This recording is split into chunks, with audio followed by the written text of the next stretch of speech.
स्वागत है आप सभी का एबीपी गंगा में। मैं हूं आपके साथ प्राची पारशर। शुरुआत बड़ी खबर के साथ करेंगे। 5 अगस्त के लिए मुख्यमंत्री योगी आदित्यनाथ ने पत्र लिखा है। दोपहर 12:30 बजे से 12:40 बजे तक भूमि पूजन होगा।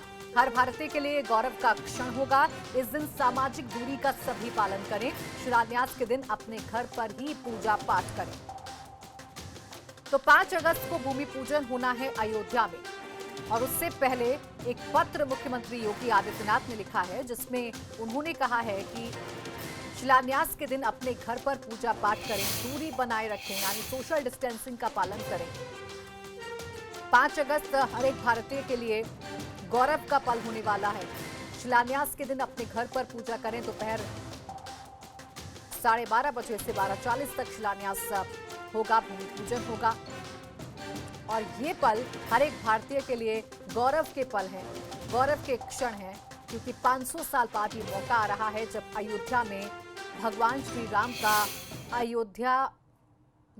श्री राम का मंदिर बनेगा। और देखिए, ये वो पत्र है, ये वो लेख है। लिखा है, श्री राम लला विराजमान, जासु बिरह सोचहु दिन राति, रटहु निरंतन गुणगन पाती, रघुकुल तिलक सुजन सुखदाता, आयु कुशल देव मुनीत राता। सकल आस्था के प्रतिमान रघुनंदन प्रभु श्री राम की जन्मस्थली धर्मनगरी श्री अयोध्या जी की पावन भूमि पर श्री रामलला के भव्य और दिव्य मंदिर की स्थापना की प्रक्रिया गतिमान है। लगभग 5 शताब्दियों की भक्त पिपासु प्रतीक्षा, संघर्ष और तप के उपरांत कोटि कोटि सनातनी बंधु बांधवों के स्वप्न को साकार करते हुए 5 अगस्त 2020 को अभिजीत मुहूर्त में मध्याह्न बाद 12:30 से 12:40 के बीच आदरणीय प्रधानमंत्री जी के कर कमलों से श्री रामलला के चिराभिलाषित भव्य दिव्य मंदिर की आधारशिला रखी जाएगी।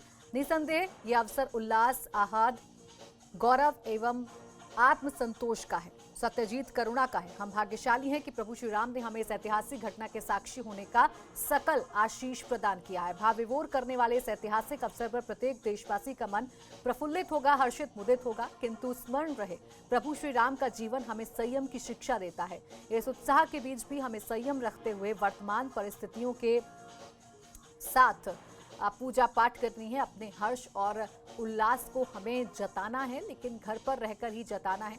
पूजा पाठ करनी है, अपने घर पर रहकर ही पूजा पाठ करनी है, यानी सोशल डिस्टेंसिंग का पालन जरूर करना है।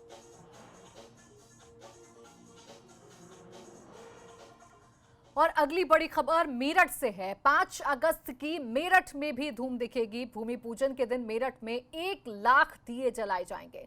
अयोध्या के अलावा मेरठ में भी दीपोत्सव होगा। तो ये बड़ी खबर आपको बता दें। देखिए, अयोध्या में वो दिन आने वाला है जिसका इंतजार 500 साल से किया जा रहा था, और अब उस दिन की कितनी खुशी है। आप अंदाजा लगाइए कि मेरठ में भी 5 अगस्त को अयोध्या जैसी धूम देखने को मिलेगी। यहाँ पर भी दीपोत्सव मनाया जाएगा। 5 अगस्त को धूम दिखेगी। 1 लाख दिए मेरठ में भी जलाए जाएंगे। अयोध्या में तो दीपोत्सव मनाया जाएगा, लेकिन मेरठ में भी नजारा बेहद भव्य होगा। यहाँ पर भी मेरठ के जो लोग हैं अपनी खुशी जाहिर करेंगे। और कैसे जाहिर करेंगे? दीप के जरिए जाहिर करेंगे। दिए जलाए जाएंगे। 1 लाख दिए मेरठ में भी जलाए जाएंगे, ऐसी जानकारी मिल रही है। तो अयोध्या में 5 अगस्त को भूमि पूजन होना है। पूरे देश भर में खुशी का माहौल है, हर्षोल्लास का माहौल है, और मेरठ में भी कुछ ऐसा ही नजारा देखने को मिलेगा।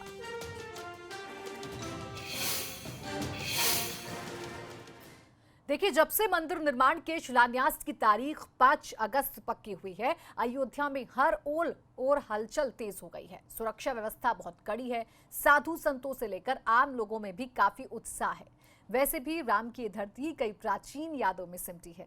आप जहां कहीं भी जाएंगे, आपको हर ओर बस राम नाम ही नजर आएगा। एक बार फिर सीएम योगी अयोध्या जाने वाले हैं। 2 अगस्त को सीएम भूमि पूजन की सारी तैयारियों की समीक्षा करेंगे। तो वहीं आज केंद्रीय पर्यटन मंत्री प्रहलाद सिंह पटेल अयोध्या पहुंचे हैं, और सुबह उन्होंने हनुमानगढ़ी में दर्शन पूजन किया और आरती में शामिल हुए। साथ ही वो वहां की तैयारियों का भी जायजा लेंगे। इसके अलावा सुरक्षा व्यवस्था और तैयारियों का जायजा लेने अपर मुख्य सचिव गृह अवनीश अवस्थी और ADG law and order Prashant Kumar भी पहुंच रहे हैं। जबकि कल यानी 1 अगस्त को एसपीजी टीम भी अयोध्या पहुंच जाएगी और पीएम की सुरक्षा की कमान अपने हाथों में ले लेगी। लेकिन राम की नगरी में फिलहाल कैसी चल रही है पीएम मोदी के स्वागत की तैयारी, ये लगातार हम आपको दिखा रहे हैं। हमारे सहयोगी अयोध्या में लगातार बने हुए हैं। तो कैसी तैयारी चल रही है, पल पल का अपडेट हम आप तक पहुंचा रहे हैं। हमारे साथ हमारे सहयोगी अनुभव शुक्ला अयोध्या से जुड़ गए, उनका हम रुख कर लेते हैं। अनुभव, हम हर पल की तस्वीर दर्शकों को दिखाने की कोशिश कर रहे हैं क्योंकि ये एक ऐसा पल है जिसका इंतजार हर एक भारतवासी कर रहा था। अभी क्या स्थिति नजर आ रही है अयोध्या में, तैयारी कैसी चल रही है और कितना हर्षोल्लास अयोध्या में नजर आ रहा है?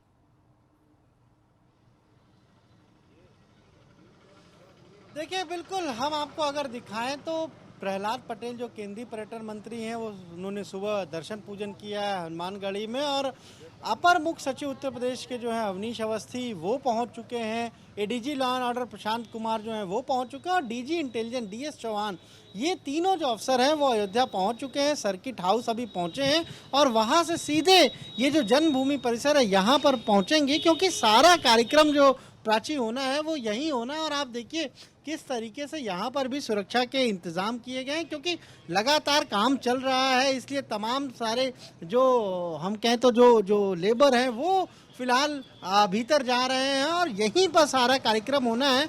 तो सबसे पहले उत्तर प्रदेश के जो अपर मुख्य सचिव गृह अवनीश अवस्थी हैं वो यहाँ पहुँचेंगे, उनके साथ एडीजी लॉ एंड ऑर्डर भी होंगे। और थोड़ी देर बाद कहा जा रहा है कि केंद्रीय पर्यटन मंत्री प्रहलाद पटेल भी यहाँ पहुँचेंगे और यही सारा कार्यक्रम होना है। तो वो भी इन सारी तैयारियों का जायजा लेंगे। और उसके अलावा राम की पैड़ी पर भी उत्तर प्रदेश के जो अपर मुख्य सचिव गृह हैं वो जाएंगे, जो और अधिकारी हैं वो भी जाएंगे। इसके अलावा जो कार्यशाला है वहाँ पर भी वो जा सकते हैं, अधिकारियों के साथ बैठक है।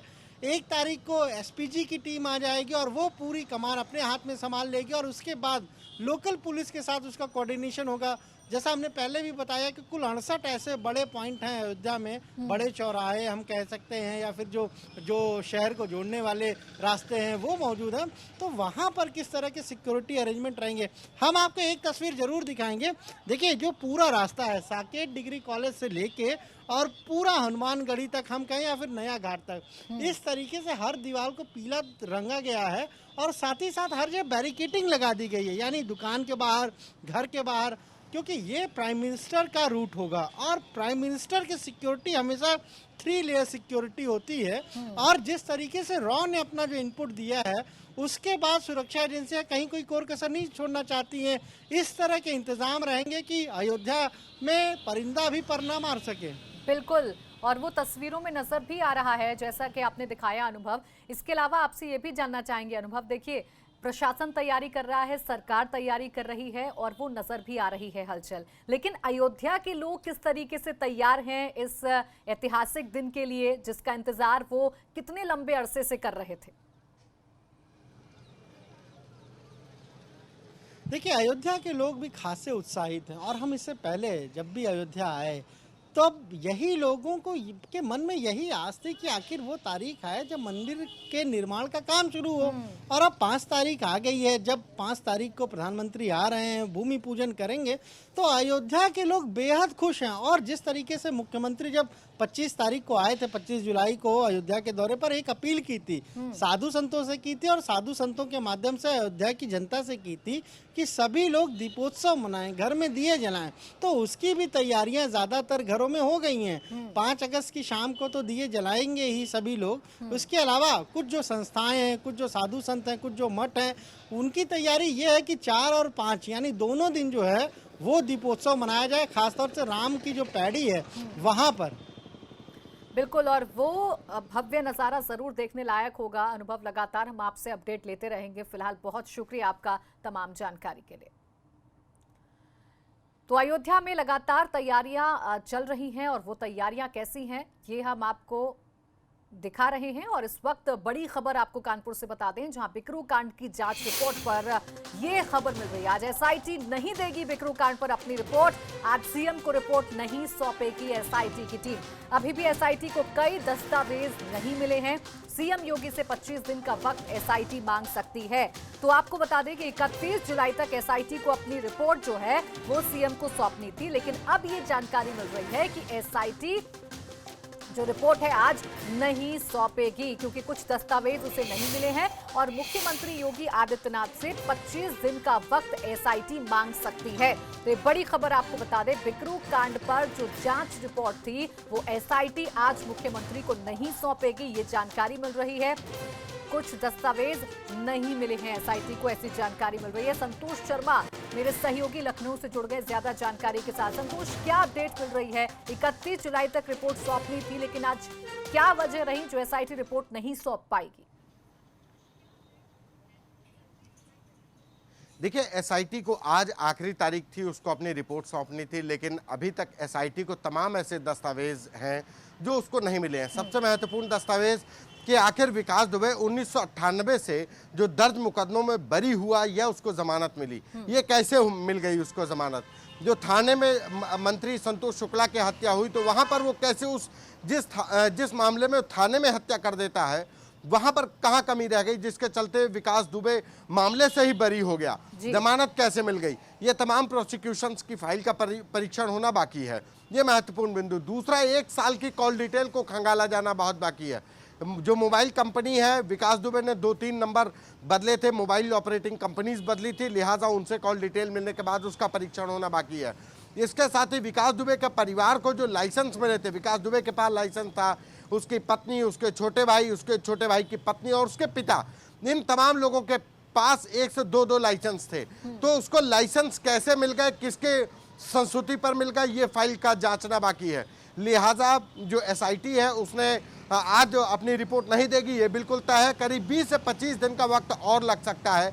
लिहाजा एसआईटी आज मुख्यमंत्री से मिल करके जो शासन को अपना रिपोर्ट देगी कि अभी उसको फाइनलाइज रिपोर्ट तैयार करने में वक्त लग रहा है। रिपोर्ट को टाइप होना बाकी है, दस्तावेजों का पहले परीक्षण होगा, फिर टाइपिंग होगी, तब रिपोर्ट तैयार होगी। लिहाजा इसमें वक्त लग सकता है और करीब 25 दिन का 20 से 25 दिन का वक्त और मांग सकती है एसआईटी। लिहाजा आज ये तय हो गया है कि अब आज एसआईटी अपनी रिपोर्ट बिकरू कांड में नहीं सौंपेगी, वो आज अपनी जो रिपोर्ट देने की जो वक्त है उसको मांगने जा रही है। जी बिल्कुल संतोष, और 25 दिन का वक्त मांग सकती है जैसा कि आपने जानकारी दी। और क्या ऐसे बिंदु हैं संतोष जिन पर जांच होना अभी बाकी है, जो अभी छूट गए हैं, किसी की नजरों में नहीं आए हैं और एसआईटी उन तमाम बिंदुओं पर काम कर रही है? देखिए, सरकार ने एसआईटी को 9 बिंदुओं पर जांच करने के लिए कहा था। एक बिंदु जो महत्वपूर्ण था कि विकास दुबे ने 1 साल में किन किन लोगों से बात की जाए, उसकी कॉल डिटेल खंगाली जाए।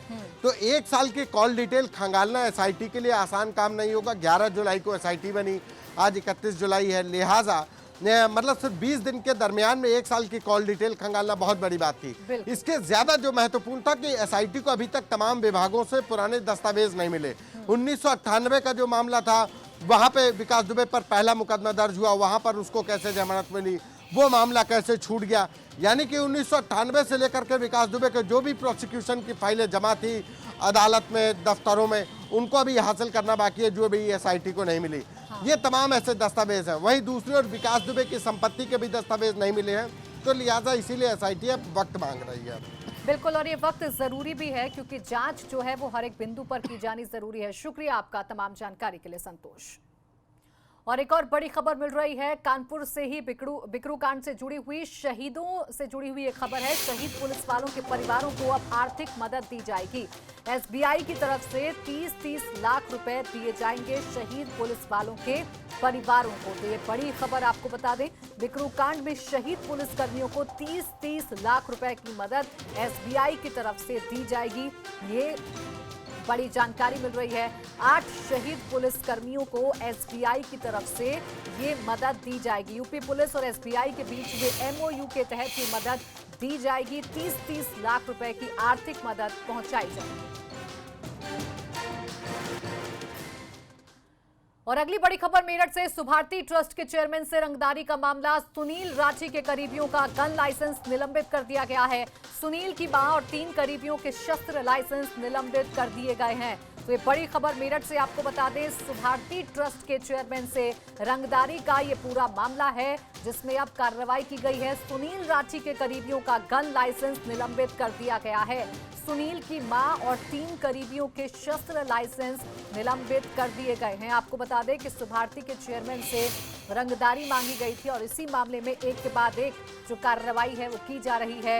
अब सुनील राठी के जो शस्त्र लाइसेंस हैं वो निलंबित किए गए हैं, उसके करीबियों के शस्त्र लाइसेंस निलंबित किए गए हैं। सुनील की मां और 3 करीबियों के शस्त्र लाइसेंस निलंबित किए गए हैं। तो बड़ी खबर मेरठ से, सुखार्थी ट्रस्ट के चेयरमैन से रंगदारी के मामले में अब सुनील राठी के जो शस्त्र लाइसेंस हैं वो निलंबित कर दिए गए हैं। सुनील की मां और 3 करीबियों के और शस्त्र लाइसेंस निलंबित किए गए।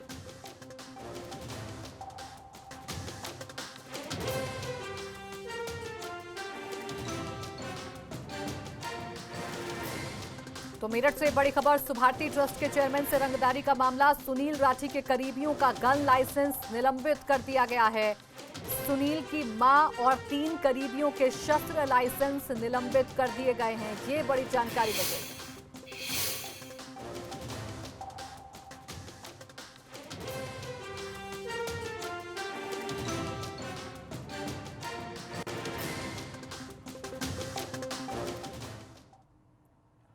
यूपी में नदियों का बढ़ता जलस्तर डराने लगा है। अगर बात करें गोरखपुर की तो यहाँ राप्ती नदी में इतना पानी है कि खतरे के निशान से भी ऊपर बह रही है, या फिर यूं कहें कि राप्ती नदी उतार पर है। तो वहीं रोहिन नदी भी खतरे के निशान से ऊपर बह रही है। इतना ही नहीं, यहाँ सरयू नदी भी उतार पर है, तो कुआनो नदी भी लोगों को डरा रही है। यानी कि चौतरफा लोगों के लिए अलर्ट है खतरे का। क्या कुछ है जमीनी हालात, यही जानने की कोशिश करेंगे। हमारे संवाददाता नीरज जुड़ गए हैं गोरखपुर से ज्यादा जानकारी के साथ। नीरज, क्या ताजा हालात हैं, किस तरीके से जो चौतरफा खतरा है वो गोरखपुर की तरफ बढ़ रहा है और लोग किस तरीके से वहां पर डरे हुए हैं? देखिए प्राची, अगर उत्तर पश्चिम की बात करें तो राप्ती और रोहिन लगातार जो है बढ़ रही है और कहर भी बरपा रही है। खतरे के निशान से दोनों नदियां ऊपर हैं। उधर दक्षिण में सरयू अभी तक खतरे के निशान से ऊपर बह रही थी, लेकिन एक चिंता की बात यह है कि अब कुआनो भी चढ़ान पर है। हालांकि कुआनो खतरे के निशान से नीचे बह रही है, लेकिन तेजी से बढ़ रही है कुआनो, और ऐसे में खतरा बढ़ गया। दक्षिण के जो गांव हैं, शहर के दक्षिणी छोर के, वहां पर भी खतरा बढ़ गया और दर्जनों गांव अभी ऐसे हैं जो टापू बने हुए हैं। ऐसे में लोगों ने बांध पे अपने शरण ली हुई है मवेशियों के साथ में, और दिक्कत इस बात की है कि जो बारिश हो रही है, ये बारिश उनकी बांध पर रहने वाले लोगों की मुश्किलें बढ़ा रही हैं।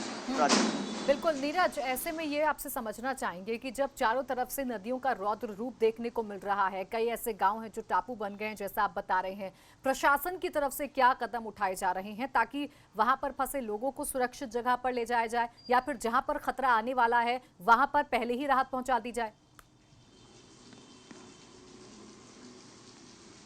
देखिए, हम जंगल कोड़िया की तरफ गए थे। राजी दूबे गांव है, वहां पर लगभग 1 दर्जन मकान गिरे थे। प्रशासनिक अफसर बस खाली कोरम पूरा करने के लिए वहां पहुंचे थे। ऐसे ही पाली ब्लॉक में हम गए, सैकड़ों गांव गिरे हुए थे, लेकिन वहां भी कोई मदद नहीं मिली थी। और शहर के दक्षिणी छोर की अगर बात करें खोराबार में, तो मंझरिया गाँव में आपने खुद देखा था कि थर्माकोल की नाव बनाकर लोग अपने गाँव जा रहे हैं और उसके बाद बंधे पर जो जरूरत के सामान है वो लेकर आ रहे हैं, वहीं पर उनका गुजर बसर हो रहा है। ऐसे में प्रशासन को ये देखना होगा कि जो ऐसे पीड़ित लोग हैं उनकी मदद हो सके, लेकिन फिलहाल अभी उनको कोई मूलभूत सुविधाएं नहीं मिल पाई हैं। बिल्कुल, यानी कोरे वादे किए जा रहे हैं, उन वादों पर खरा उतरता हुआ प्रशासन नजर नहीं आ रहा है, लोग परेशान हैं। शुक्रिया नीरज तमाम जानकारी के लिए।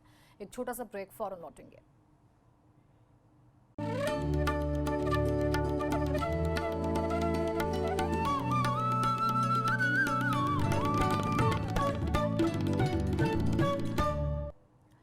ब्रेक के बाद स्वागत है आपका। बड़ी खबर यह है कि अनामिका फर्जीवाड़े के बाद एक और गड़बड़ झाला सामने आ रहा है। अनामिका के बाद अब हरप्रसाद फर्जीवाड़ा सामने आया है। एक हरप्रसाद के नाम से 3 जगह सरकारी नौकरी करने का मामला सामने आया है। 1985 से अमरोहा में फर्जी शिक्षक बनकर नौकरी कर रहे थे। फर्जी शिक्षक हरप्रसाद से होगी 80 लाख रुपए की वसूली। तो ये बड़ी खबर आपको बता दें, अनामिका फर्जीवाड़े के साथ अब जो सामने आ रहा है वो है हरप्रसाद फर्जीवाड़ा। एक हरप्रसाद के नाम से 3 जगह पर सरकारी नौकरी करने का मामला सामने आया है। एक और गड़बड़ जाला पकड़ा गया है। फर्जी शिक्षक हरप्रसाद से अब 80 लाख रुपए की वसूली की जाएगी। तो ये बड़ी खबर आपको बता दें, 3 जगह एक ही नाम से सरकारी नौकरी करने का ये मामला सामने आया है। इससे पहले हमने देखा था कि एक अनामिका के नाम से कितने सारे फर्जी दस्तावेज मिले थे और कितना बड़ा गड़बड़ झाला सामने आया था। कुछ इसी तरीके का गड़बड़ झाला सामने आया है। एक हरप्रसाद के नाम से 3 जगह सरकारी नौकरी करने का मामला सामने आया है।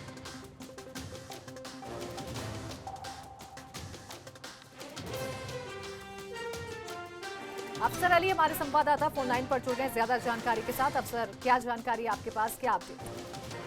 देखिए, ये पूरा मामला अमरोहा और संभल से जुड़ा हुआ है, जहां एक हरिप्रसाद है नाम का व्यक्ति है, जहां जो 3 जगह नौकरी कर रहा है।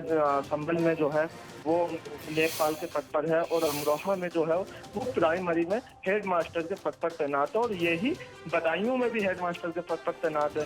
तो जो अमरोहा शिक्षा विभाग द्वारा आरोपी के खिलाफ तहरीर दे दी गई है और पुलिस जो है मुकदमा लिख रही है। और बीओ ने बताया है कि जो हरिप्रसाद है, इससे ये 1985 से नौकरी कर रहा था, तो इससे 80 लाख रुपए का वेतन भी वसूला जाएगा। शुक्रिया आपका अफसर, तमाम जानकारी के लिए।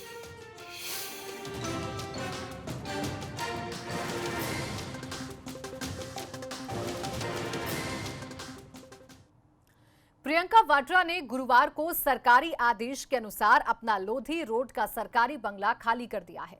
इस बंगले में वो 1997 से रह रही थी। बंगला खाली कराने और एसपीजी सुरक्षा हटाए जाने को लेकर काफी उठापटक भी हुई थी। अब प्रियंका का नया ठिकाना दिल्ली में दूसरी जगह बनाया जा रहा है।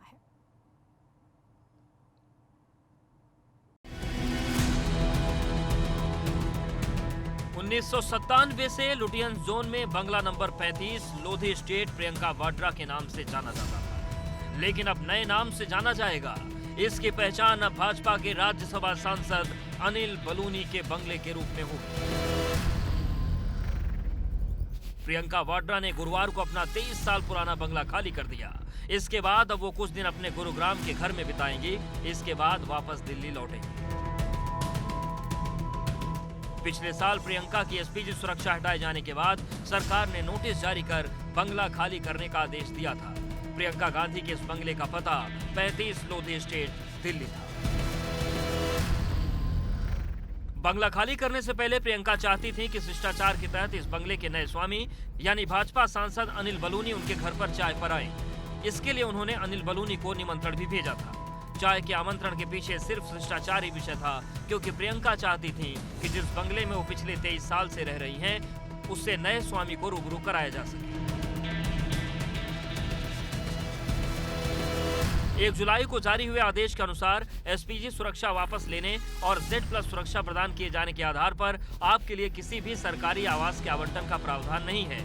ऐसे में type 6B house number 35 Lodhi state का आवंटन रद्द किया जाता है।